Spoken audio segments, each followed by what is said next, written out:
Welcome back to On Air B&B Football with Bryce. Today, I'm coming at you with the college football 12 and 12 going into week 8. But before I get into that, please make sure to subscribe to the channel, like this video, share with everybody know. Please help us reach our goal where we want to get to the stadiums, talk to you, the fans, talk to the players, talk to the coaches, have fun with you guys, tailgate, just have fun. Like I said last video, help throw those goalposts in the rivers for those upsets that are going to happen. But can't do that without you guys' help. So with that being said, though, let's get into the video. Another fun week in college football. A lot of big games that happened. So let's go to number 12. So number 12 for me, Tennessee is going to be at 12. They're going to drop a little bit for me. They played Florida. Florida had them in that game, but Tennessee came back, did what they needed to do. Dylan Sampson is just a phenomenal running back for Tennessee. They do have this huge game against Bama coming up. They are at home, but Nico hasn't looked like he did earlier in the season. But Dylan Sampson's keeping it going. That's how they're going to have to win this game against Bama. That's how they're going to have to run through the rest of the season is Dylan Sampson at running back. But I think having Tennessee at 12 right now, I think is fair for them. Let's move to 11. 11 for me is going to be Iowa State. So Iowa State was 12 for me last week.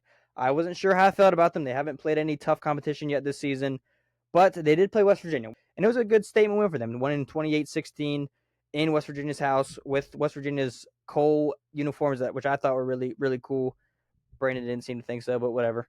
But I thought it was a good statement win for Iowa State. They're actually a lot better team than I initially thought, but I'm going to keep them 11 for now. 10 is Clemson. Clemson's getting better every week. Played Wake Forest this past week, winning 49-14. They played Virginia this week, and I expected them to keep rolling. After this game against Virginia, Clemson has a decently tough schedule for ACC. I don't know. I like Clemson at 10 right now, just the way they keep rolling. I like what Dabo Swinney's doing. I like what Cade Klubnik's doing at quarterback. But let's go to number 9 with a little bit of an upset. They were at home, but it's going to be LSU. So LSU was in the top 12 of my first top 12 of the season. And like I said, I trusted a Brian Kelly team. You know, they don't win the first game of the season. They never do. But they are a good team when he's coaching. He's a very good coach in college football.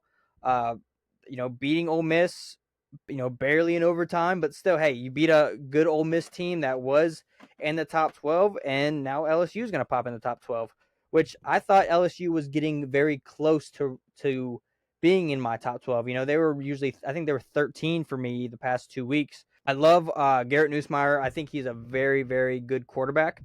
He did have 2 interceptions, but he did have 337 and 3 touchdowns through the air. It's LSU. They always got good receivers, but beating Ole Miss was a very good win for them. I think a 2-loss LSU team, if they can pull off the rest of these wins and maybe lose against Bama, but who knows? LSU versus Bama, you never know who's going to come out of that game.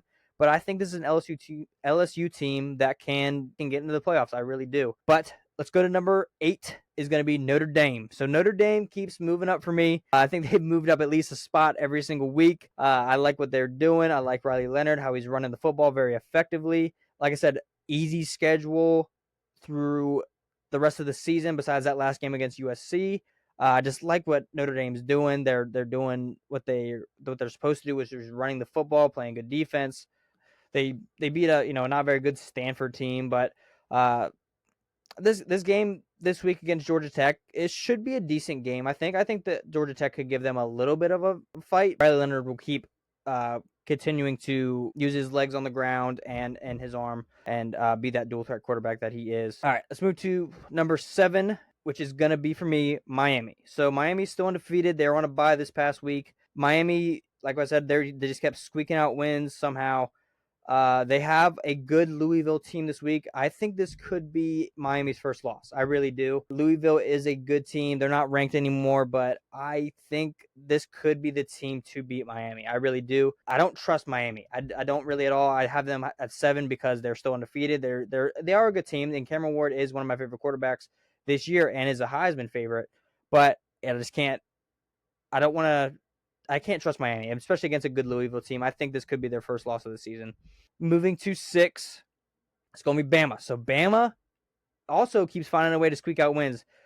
barely beating out South Carolina. If you didn't watch that game, that was a heck of a game. South Carolina with the ball. Sellers throws to Neighbors in front of the pylon. He gets 1 foot down. Then they go on to recover an onside kick.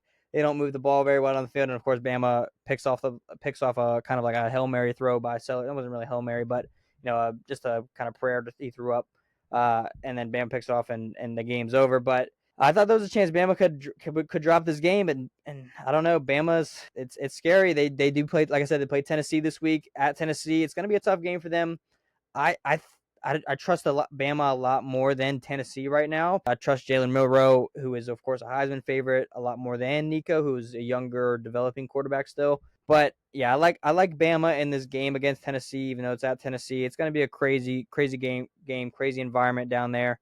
I just like Bama. But moving to 5, we're going to go Georgia. So I said last week I put Bama ahead of Georgia because they beat them. But the way Bama's played the last 2 weeks, it doesn't give me much trust in Bama. Georgia did squeak out a win against Mississippi State this week. Was a lot closer of a game than probably people thought, 41-31, especially at Georgia. And then there comes possibly, we had Ohio State, Oregon this week and a lot of stuff that happened. But this is probably the game that most people circled on the calendar this year was Texas, Georgia. Georgia, Texas. It's at Texas. But this is the game that everybody's been looking forward to. Everybody said it was going to be the SEC championship game, all that stuff, all the hype. And it's, Texas is, of course, 1 in the polls and whatever. And Georgia is 5 now in FBS and 5 on my list. But it's still a huge game, huge implications. It's going to be anybody's game. Georgia is definitely capable of beating Texas. Texas is, of course, capable of beating Georgia. Georgia has to play better ball than they have the past few weeks. They need to play like they did in that second half against Bama to beat this Texas team, who is the best team in college football. If Georgia can play like they did and Carson Beck can play like he did in that second half, then they'd have a good shot against Texas. But if they don't, then Texas could have a double-digit win here. I think Texas is that good of a team that Georgia could come out with a loss, and then Georgia has they still play tough opponents. They still play Ole Miss. They still play Tennessee. Georgia could be a 2-loss team, and I think they'll still get into the playoffs. They sure as heck can. But Georgia, this is kind of a must-win game for Georgia if they want to be able to get a bid into the SEC championship game and still stay alive in the playoffs. So 4, I'm going to put Penn State there. They're 6-0 right now. And the game against USC, that's not a game that Penn State wins. Like, if you've been a Penn State fan or you've watched Penn State football the past few years, that game against USC is a good team. They are. They played toe-to-toe with Michigan. They played toe-to-toe with everybody. They beat LSU the first week of the season. That's a really good USC team. And that game, across country, teams going across the country like Penn State did are 1-9 this season. And Penn State ended up winning that game somehow. Penn State's defense showed up in the second half. The offense with Drew Aller showed up. And how about Tyler Warren, who played pretty much every position on the field? Tyler Warren took snaps at 7 different positions this game. Caught a touchdown at center. So last year, when Ohio State had Marvin Harrison Jr., that was the difference in that game. Marvin Harrison Jr. was the X factor player that Penn State didn't have. Penn State now has a player in Tyler Warren that is an X factor player for them. And then they do have those good backs also, but Tyler Warren is the Marvin Harrison that Ohio State had last year for Penn State. That's who he is, and that's what this Penn State team has been missing for years. I know it's not a ranked opponent in USC, but it's still a great USC team across country. Teams are 1-9. I think Penn State actually would have a shot against Georgia and Bama this year, and they definitely have a shot against Ohio State at home this season. Do I think Ohio State's a more talented team? Yes, but it's just going to be a good game, which will move me on to number 3, which is Ohio State. So Ohio State is still the most talented team in college football. The loss against Oregon was, of course, at Oregon. At a more neutral site, I would still probably pick Ohio State. It was a really good game, Oregon-Ohio State. I just, I got to put Oregon a little bit above them at 2, of course, because they won. Yeah, so Oregon-Ohio State did live up to the hype. It was a very good game. It was very fun game to watch. They're going to stay at 3 for me just because the roster that they have is probably the best in college football. And that'll move me to 2, which is Oregon that, beat them, of course. Oregon still is a very talented football team. Oregon was without their best pass rusher, their best receivers spit on someone during the game and got ejected, I think, in the first quarter. So it wasn't, a fully equipped Oregon team also that we didn't see on the field. But, they still beat Ohio State. They were at home. I would like to see a neutral site game, maybe see them later in the season in a Big Ten championship game. But Dylan Gabriel played a great game, played turnover-free football, which he has in the past few weeks. Jordan James took over on the ground, too, with 115 and a touchdown. Evan Stewart did come out and get 7 for 149 and 1 touchdown with the loss of their starting receiver. But that'll move me to number 1. Of course, Texas taking care of business in the Red River rivalry. A blowout win for them against Oklahoma. Oklahoma didn't show up at all really in that game. Quinn Ewers off to a very slow start, which we've seen before him do after coming off an injury. But after that, first quarter, he looked great in the second quarter, getting the ball down the field to his great receivers that he has. They ran the ball very well with Wisner, with Blue, with all those guys. Texas just has too much speed for everybody on the field. Like I said, has the game that everybody's looking forward to, Georgia, Texas, future possibly SEC championship game. It's going to be exciting this week. That's probably the game I've been looking forward to the most this college football season.